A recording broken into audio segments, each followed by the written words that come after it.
In a startling revelation released by the Congressional Research Service and reported on by WorldNet Daily's Jerome Corsi, it is now officially stated by the official research arm of the United States Congress that no one in the federal government, including Congress, has ever asked to see Obama's long-form hospital-generated birth certificate.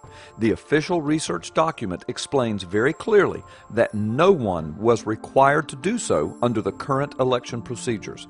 The document explains that the reason that his eligibility status remains officially undocumented to this day is because no one, not Congress, not the states, and not election officials, federal or state, bothered to check Obama's constitutional eligibility to be president. The document explains that current state and federal law does not officially require anyone to check his status. For the last 2 years, many Obama defenders, even House representatives and senators, have claimed that Obama was properly, legally, and thoroughly vetted and was completely and constitutionally eligible to hold the office of president under Article 2, Section 1 of the Constitution. Several mainstream news outlets have claimed the same thing. Apparently, though, those claims were not even close to being accurate, as this congressional research report affirms. To date, no one, Congress or state officials, not even the federal courts, have examined his sealed personal records. The document was authored by Jack Maskell, the legislative attorney in the American Law Division of the Congressional Research Service. The document was a memorandum written for the subject, quote, qualifications for the office of President of the United States and legal challenges to the eligibility of a candidate, end quote. The CRS memorandum, published and distributed to congressional offices April 3, 2009, was written to explain to senators and members of the House how they could answer constituents who were demanding to see Obama's birth certificate. Maskell confirmed to WorldNet Daily that the document is authentic. He explained he wrote it only for distribution to congressional offices, not for public distribution, and it was not posted on any of the CRS report sites where the public might have been able to find it. He suggested one of the congressional offices that got the report facilitated its release, and it ended up posted on the internet.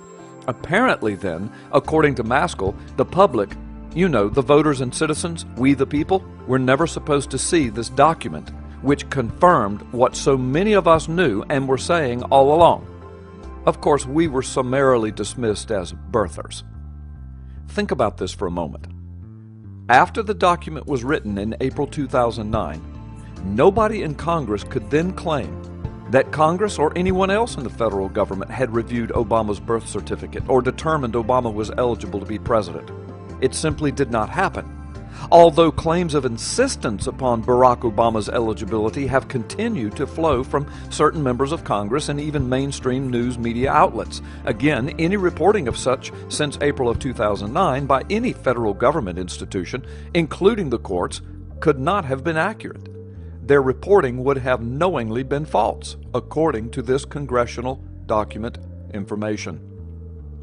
Amazingly, the CRS's conclusion is that Obama could technically and even legally refuse to show his long-form hospital-generated birth certificate because no state or federal law requires him to reveal it. The result is that Obama could choose exactly what information and in what format he wanted to release. He chose the computer-generated certification of live birth, a form from the state of Hawaii that officials there have provided to those not born in the state. This is what he chose to document his, quote, eligibility. The bottom line is this. Barack Hussein Obama has spent well over $1 million of his own money sealing all of his personal identifying records. Despite claims to the contrary, Obama has never been vetted for constitutional eligibility to hold the office of President of the United States. No federal agency has done it, no state agency has done it, and no court has done it. Apparently, no one has done it. And how could they now?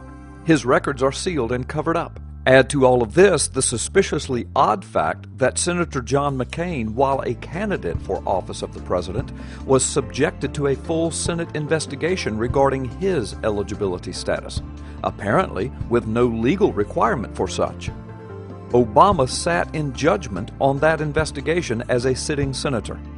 When asked to hold a similar investigation on Obama's eligibility, the Senate refused.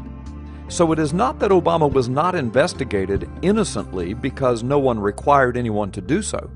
It is that the Senate refused to do so with Obama. What was it that the Senate knew? Again, we will go on record stating that it is our opinion that if Obama knew he wasn't eligible and knew he would not be required to show his status to any vetting agency, and then purposely sealed his records so that his ineligible status would remain veiled, we maintain that this might very well be a criminal, impeachable, and even treasonous act. It could still be that we have a foreign-born usurper to the highest office in the world sitting in the White House. The more the truth comes out, the closer we come to finding out who Barack Hussein Obama really is.